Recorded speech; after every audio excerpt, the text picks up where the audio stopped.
안녕하십니까, 안현찬입니다. 자, 이번에는 합격에 도움이 되는 민법 판례에서 18번째 영상이거든요.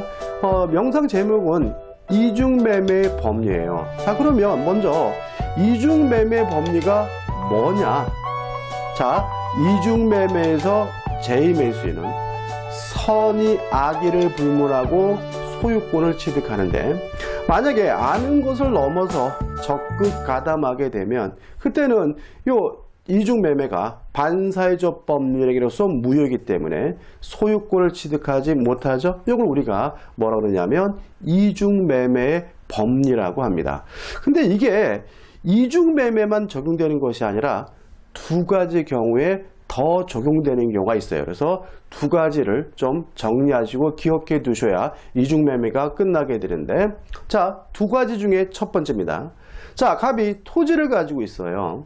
근데 을과 만나가지고 뭘 했냐면은 이름을 빌리기로 하는 계약, 명의신탁, 약정을 하고요.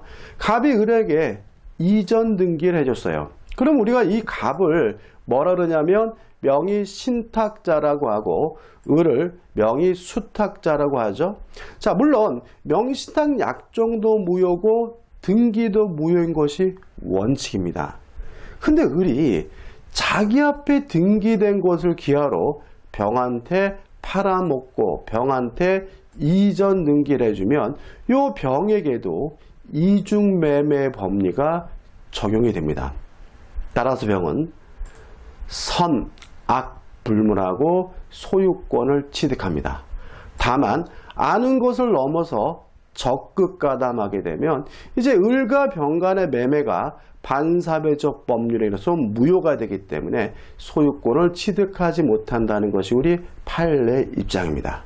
다시 말하면 명의신탁에 있어서 명의수탁자가 자기 앞에 등기된 것을 기하로 제3자에게 팔아먹으면 제3자는 선, 악, 불문하고 소유권을 갖지만 아는 것을 넘어서 뭐하면요?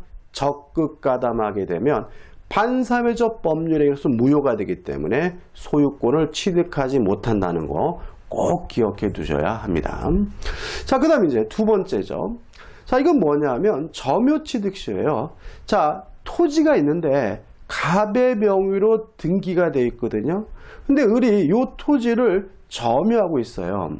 이런 상태에서 20년 지나면 요건을 갖췄다면 을은 이 토지에 대해서 점유 취득 시효하게 되는데, 문제는 20년이 되는 순간 을이 소유권을 갖는 것은 아니고요.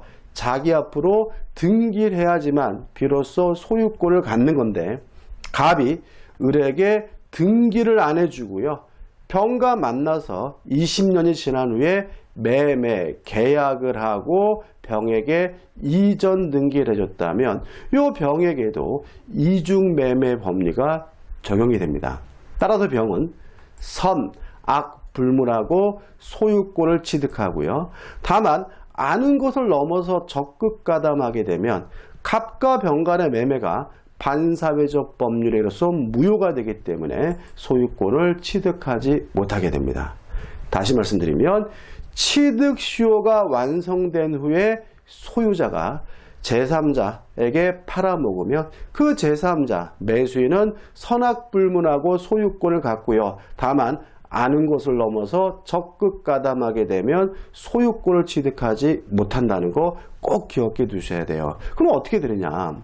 만약에 병이 원칙에 따라서 소유권을 취득한다면 을은 더 이상 병에게 취득시효 완성을 이유로 이전 등기해달라고 청구할 수는 없는 거예요.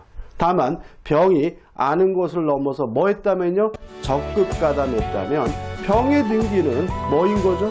무효인 것이니까 을은 갑을 대의해서 병의 등기를 말소해달라고 청구할 수 있게 된다는 것도 좀 곱씹어 보실 필요가 있는 거죠.